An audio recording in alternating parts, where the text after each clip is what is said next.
They told us evil has an address, a hell below, a heaven above. They were wrong.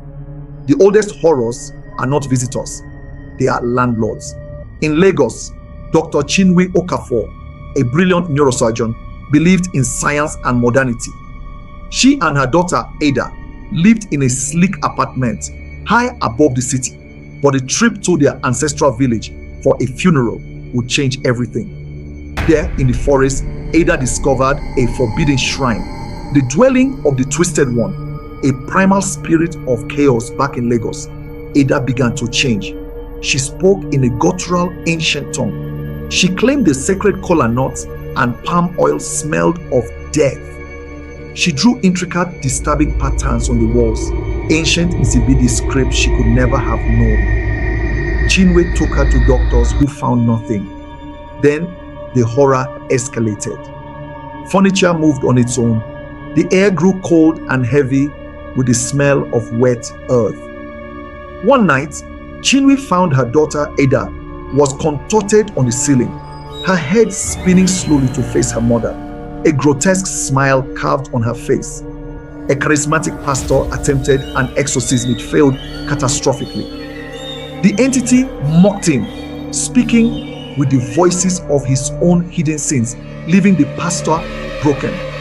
Modern medicine and imported faith had failed. Chinwe was forced to seek out Babakola, a disgraced Babalawo of the old ways. He recognized the truth immediately. "You have not brought a child to me," he said. "You have brought an ancient thing that has worn her skin. This is Ajanaku, the one who fights God. It is from the red earth itself." The entity revealed its full power. It didn't just possess Ada, it twisted the world around them. The walls of their apartment bled red mud. The sounds of the city were replaced by the deafening chirps of crickets and the distant beat of a ritual drum. Baba Kola performed a divination ritual. The result terrified him. "It does not want her soul for hell," he whispered. "It wants to use her as a gateway to bring the old wild war back, to unmake this one." Their only hope was to return to the source. They took Ada back to the village, into the heart of the jungle. The forest itself was alive and hostile, haunting them with visions of their deepest guilt and fears. At the shrine, beneath a massive twisted Iroko tree, a violent spiritual war began. As Babakola fought, chanting incantation, he was overwhelmed. Chinwe saw the entity fed on fear and doubt. She made a leap of pure faith, not to a foreign god but to her own blood. She knelt, placed her hands on the earth, and spoke her daughter's true name. She sang a lullaby. She named their ancestors back 7 generations. She offered her own life in exchange.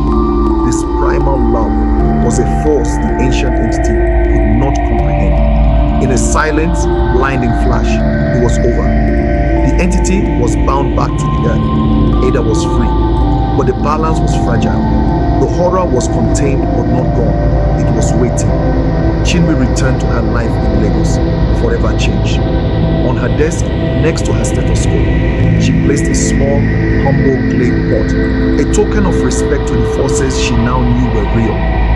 For the truest power lies not in fighting the old world, but in remembering who you are. The horror is in the soil, it is in the blood.